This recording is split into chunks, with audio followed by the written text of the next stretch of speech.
just answering questions with WAPTech. If anybody's not aware of it, I spent a month of this year, very recently, having my voice box damaged by an infection and then inadvertently damaging my voice probably more by impacting my own throat. That means during the videos I make, I may have problems speaking. It may just cut out, and I may have to do a whole video over again because my voice just shuts off once in a while. Next thing, if you're not aware of, I'm missing all of my front teeth, including one on this side, one of my bicuspids, eye teeth.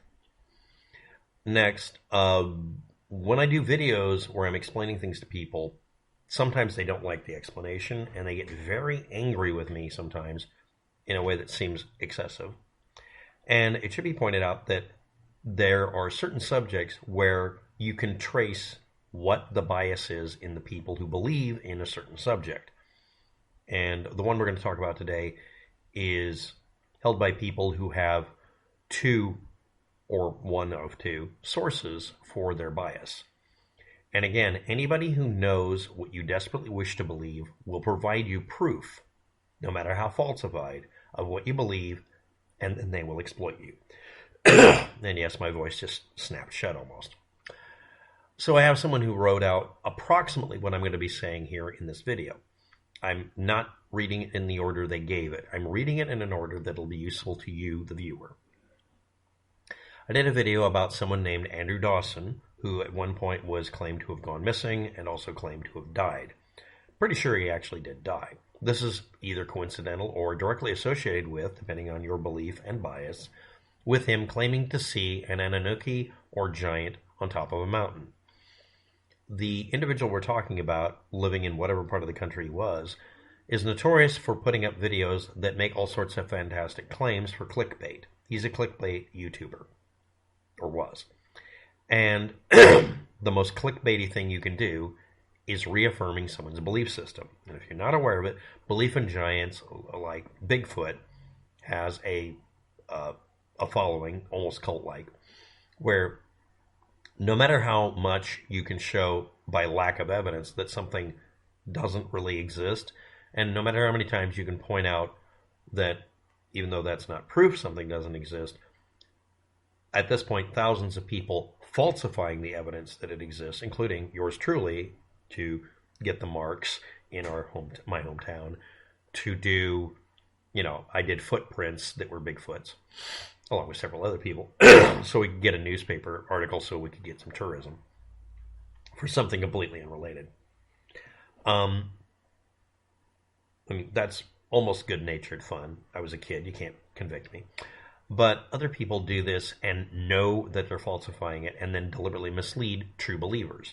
This is done by lots of people, and then I'm going to bring up the second group of people that believe this sort of stuff. People who believe in fixating on a line in a religious book that in most cases they're misquoting, or literally it doesn't exist even in the religious book. There's lots of people who claim that there's a secret set of works of the Bible that prove whatever they wish to believe. In some cases, they're referring to the Apocryphal, or the Apocrypha, or whatever you call it.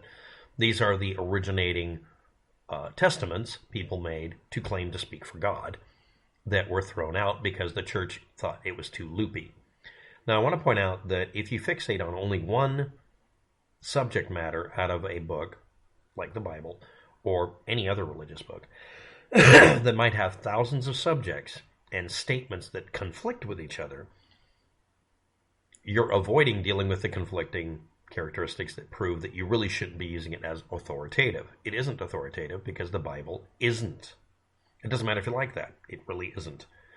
And for the vast majority of people on earth that do not follow your religion, because no matter which religion you have, it isn't followed by more than half the population anywhere, period, by any measure, except in countries where they force you to obey religious laws. And even then, a little less than half of the population, or more than half the population, are non-believers, who are basically picked on. If you're going to fixate on one characteristic out of a Bible and not let go of it, no one is required to treat you with respect or dignity about it. No one is required to take you seriously, and no one is required to save your feelings by not pointing out it's not true. Anunnaki, Nephilim, etc., when people quote them as being giants, etc., they're misquoting the works they're citing. I've done enough videos on it. I'm tired of doing the videos. I'm not going to do them because people who are true believers ignore that. You can look up the original work you're quoting and find out it did never, at no time, said what you think it does. Period.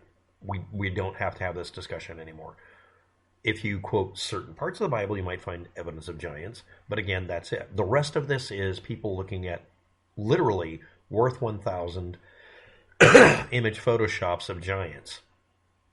I'm not kidding. It's modern photoshopping and older.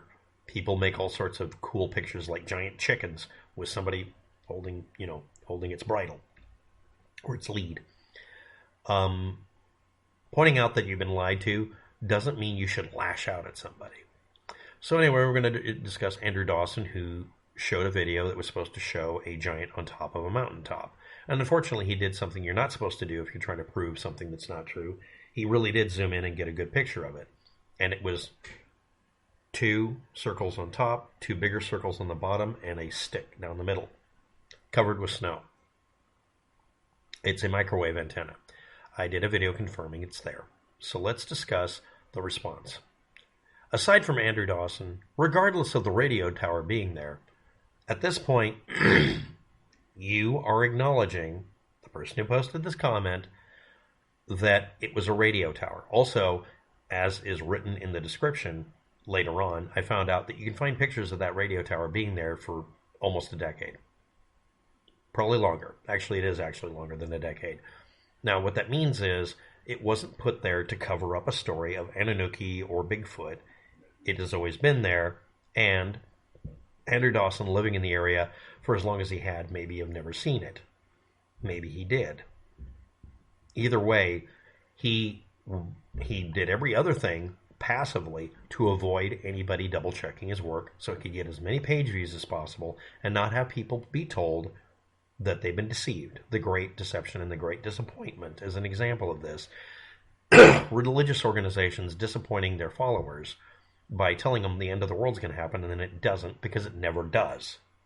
No, the end of the world isn't going to happen. Anybody who makes a claim, shut up.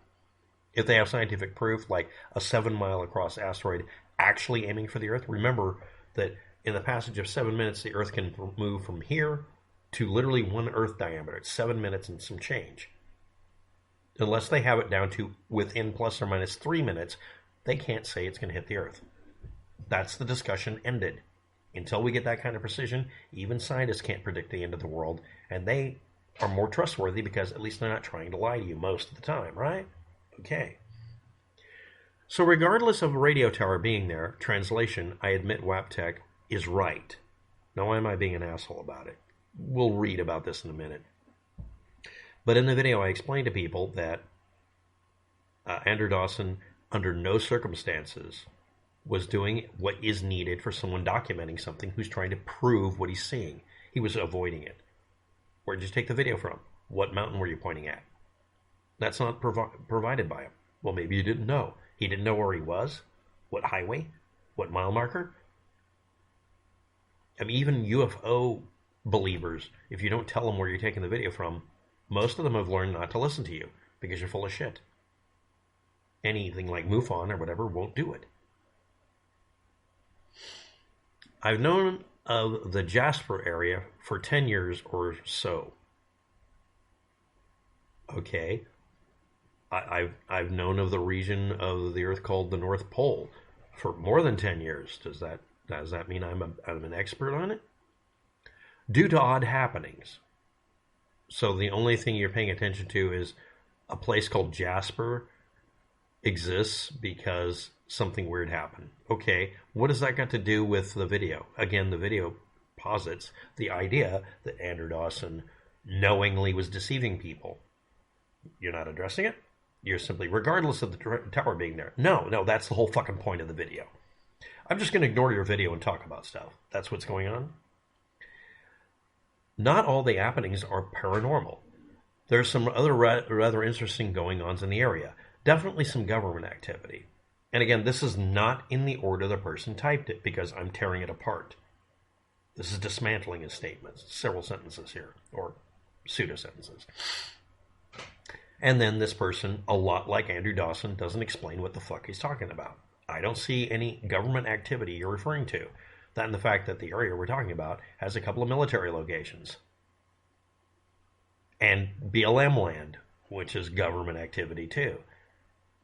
The post office is technically government activity too because it's run by or owned by or controlled by the government.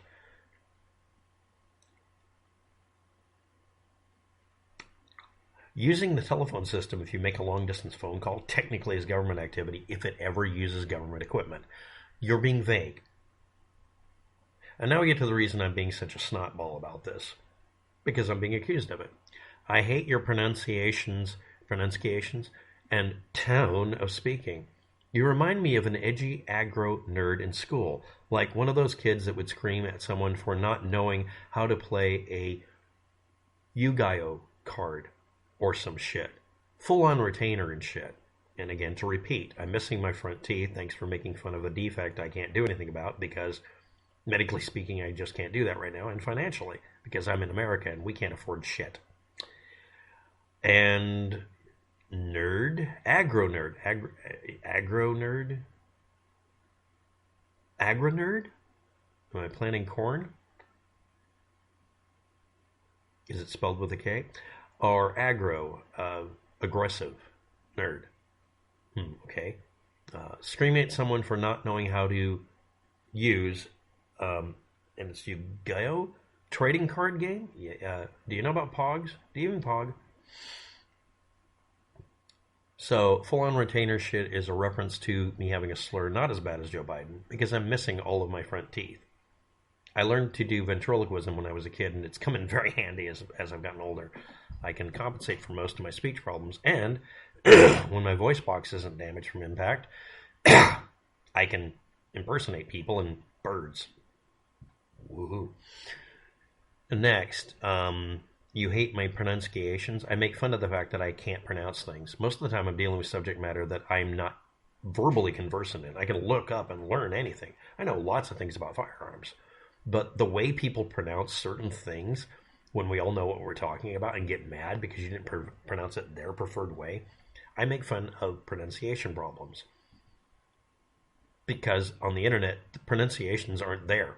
If you were looking at a pronunciation guide, you might have seen one in a dictionary with the usually sometimes multicolored letters. They're not readable. They're worthless. And I defy anyone to give me a good reason to bother with them. Your tone of speaking, you mean tone? Or me explaining, Andrew Dawson took a picture of a radio tower and tried to pass it off as a giant on top of a mountain, and then made up a story about them removing it or putting the antenna there, depending on which story you want to believe for some reason, when it had been there for, I'm saying, about a decade. And this was pointed out to him, and he's damn good aware of it at the time. Him dying has nothing to do with whether or not he lied before this. Someone dying weeks, or if you're not aware of it, this video could have been made a year ago, maybe years later, isn't a confirmation that they were right, wrong, suppressed, or oppressed. Someone going missing immediately after telling you that Donald Trump sold documents, top secret paperwork, to the highest bidder at Mar-a-Lago, and that journalist disappearing, that would be evidence. Somebody dying days or weeks later, or months later, or even a year after the recording, and there was no cover-up because nobody put an antenna there because it had been for 10 years. Basically, you're agreeing that my video is valid. You just didn't like my tone of voice. Breaking everything else down. Me pointing out pedantically someone lied to everybody, probably, and very much was simply wrong, period, full stop, he was just wrong, but may have lied to people, isn't me being one of those annoying, edgy kids or whatever. It's me pointing out a fact. You've acknowledged that I was right, and you're angry at me for doing it in a way that I didn't beg people to listen to me. And I like that you spelled Yugioh correctly, but you forgot the exclamation point at the end. Bitch. Thanks for watching. Have a good day. Good luck.